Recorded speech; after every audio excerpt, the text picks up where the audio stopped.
Jai Mata. Charanam Sharanam Ramambige.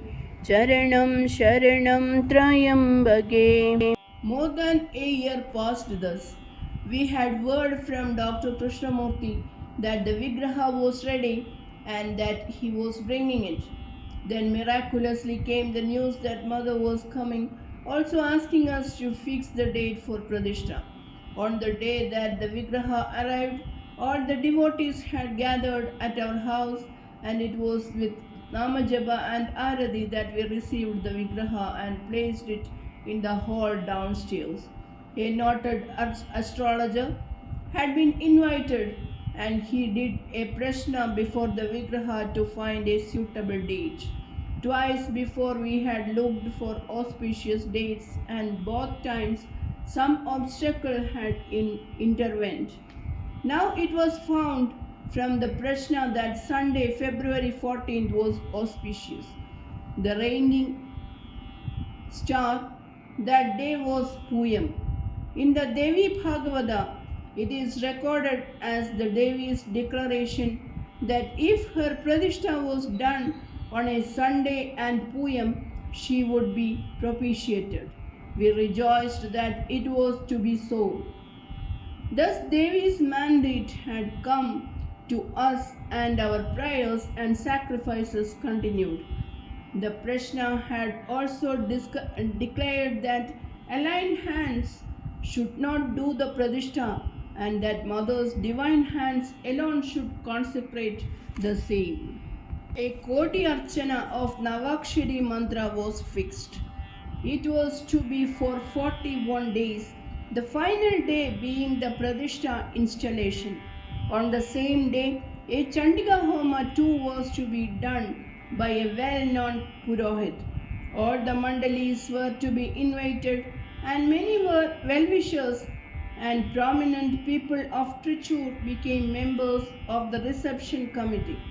Just before the 41 days puja started, we had a telegram that Mother was reaching Trichur the next morning. When the Mother came, she was found to be mostly in the bhava of Kali. Amidst a huge gathering of devotees, Mother lit the big deepam in front of the shrine, repeating the Navakshari mantra. Thus commenced the Kodi Archana. Deepams were placed in a row from the shrine to the front door. Groups of disciplined devotees did Archana for 9 hours every day around the Deepams so that the target of a crore should be reached in time. We had the full cooperation of the public in Trichur who joined the Archana in great devotion. During those days, it was as if Mother's infinite regenerating power was in its zenith. Miraculous incidents occurred in the lives of many a devotee. To those blinded by ignorance, doubts, and despondency, she gave the light of knowledge. The yajna was indeed a most memorable event in Mother's mission. Every day, Mother attended the yajna and in the evenings gave powerful discourses. People thronged the mandir for private darshans, and many were initiated, some with Namopadesha of Navakshari, others with Atmapadesha. Her divine personality awakened the latent spirituality of many, and it worked in diverse ways in their lives. The chosen ones surrendered to the Mother herself. In others, the seed germinated in later years. The town of Trichur basked once again in Mother's benign love. As I had mentioned earlier, the Panchaloha Vigraha had been brought to our home. It was kept in a closed cupboard in our puja room, and every evening a deepam was shone before it as was prescribed by Mother. After Mother's coming, every night after the inmates had gone to bed, Mother would come down to the puja room. Often I was a witness to what happened. Sometimes she would open the cupboard and show a deepam to the Vigraha, or she would be found gazing lovingly at the idol and with great love tenderly caressed the Vigraha. At other times it was with power and majesty that she touched the idol, and with enigmatic glances at my husband and myself she would go upstairs silently. It was as though she was infusing the Vigraha with her power even before the installation. Towards the last days of the yajna, Navakshari was chanted through day and into the night. At the central Deepam, Kumkum alone was offered. One night, a group of Nambudiris were offering Archana at the main Deepam. After the days of Archana, the Deepam was heaped with Kumkum. As mother entered the mandir, the Nambudiris, overwhelmed with devotion, began a Vedic praise of Devi. It was a thrilling experience.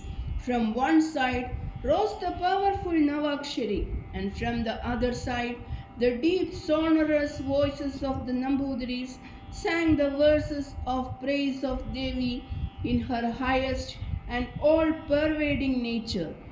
Mother was in a great power, and in the suzerainty of her nature as Chamunda, she came to the lamp, and raising her right foot, she placed it deep into the kumkum heaped round the lamp. We were lost in ecstatic devotion, and trembling voices continued the invocation to Devi. Time passed. When mother came to relative consciousness, it was in silence, absorbed in herself, that she turned and went back to the house. As the Pradishta day neared, devotees thronged. They came from far and near from all the mandalis, and the mandir reverberated with the vibrations of their chanting. The evening before the Pradishta, the Vigraha was taken to the great Shiva temple. Then, in a winding procession accompanied by Nadaswaram, caparisoned elephants, and chanting of Navakshari by devotees, the sacred Vigraha was brought to the mandir. On the way, the procession halted at many houses where Arati was offered to the Vigraha. At the mandir, a great reception following the rituals practiced in the temples of Kerala was accorded. Mother stood at the entrance of the mandir, an effulgent figure pouring her blessings on the oncoming Vigraha and the huge multitude accompanying the idol. The whole place resounded with the chanting of sacred mantras, Shankhunadam, and fireworks. The Vigraha was taken into the temple and placed in a consecrated place till the next morning. The auspicious day of the Pradishta dawned 14th February 1965. The night before, no devotee had slept. The japas continued even as many were busy in the beautiful decorations in the shrine. Outside the mandir, a great pandal was put up, and the preparations for the Chandika Homa was in full swing. The Homa started early in the morning. As the time of the installation approached, the mandir could not contain the rush of devotees. Mother arrived amidst the ringing of temple bells and ascended the shrine. The Vigraha, being made of Panchaloha, was very heavy. It was kept in the shrine below the altar.